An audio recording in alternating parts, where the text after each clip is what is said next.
As a proud citizen of Utah, I have taken comfort in the belief that our state lawmakers would never stoop to the worst devices of Washington, D.C. politics to pass Utah laws, especially tax increases. Unfortunately, during the last legislative session, I learned I was wrong. With only a few weeks left in the 2019 legislative session, our lawmakers unveiled House Bill 441, a massive expansion of Utah sales tax law that had been held secret for nearly a year.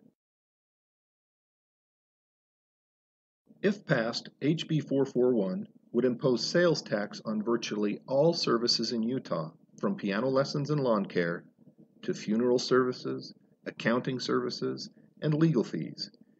HB 441 would even impose sales tax on health insurance premiums, as if they aren't already expensive enough. Luckily, due to opposition by a handful of citizens who learned about HB 441 at the last minute, our lawmakers decided not to vote on the bill. Instead, under the direction of the governor, the legislature will try to pass the bill again during a special legislative session this summer. So why would our legislature try to pass a bill like HB 441?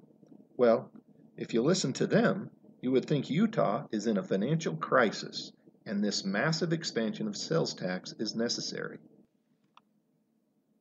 For example, the proponents of HB 441 claim that Utah sales tax collections are declining, leaving insufficient money to run the state. This is a myth. Utah sales tax data shows that since 2010, sales tax collections have been steadily increasing, with dramatic increases to record levels in 2017 and 2018.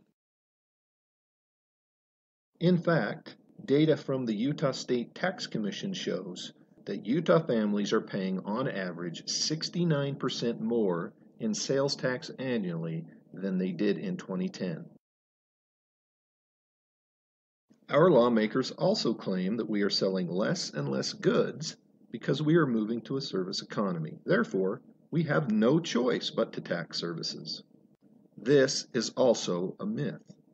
Sales tax collections as a percentage of Utah GDP have been increasing, not decreasing, with dramatic increases in 2017 and 2018.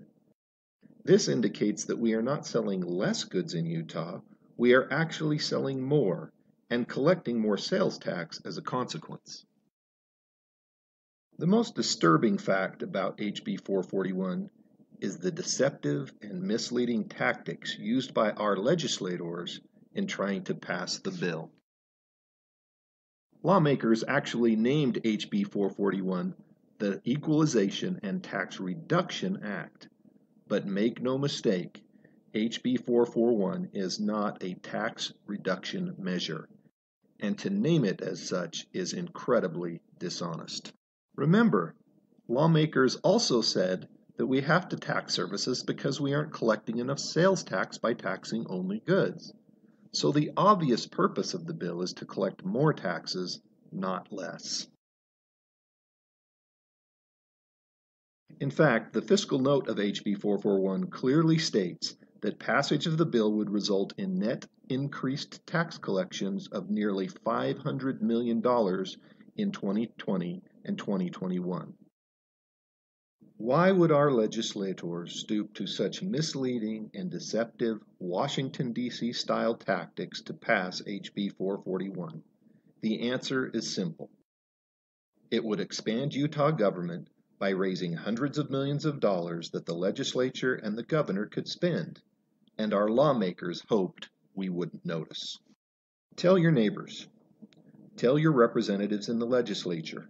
Tell the governor. Tell them that you oppose the effort to expand sales tax to the services that you purchase every day. More importantly, tell them that you will not accept dishonest and misleading tactics like those used to try to pass HB 441. This is Brett Hastings for Utah Legislative Watch. Thanks for listening.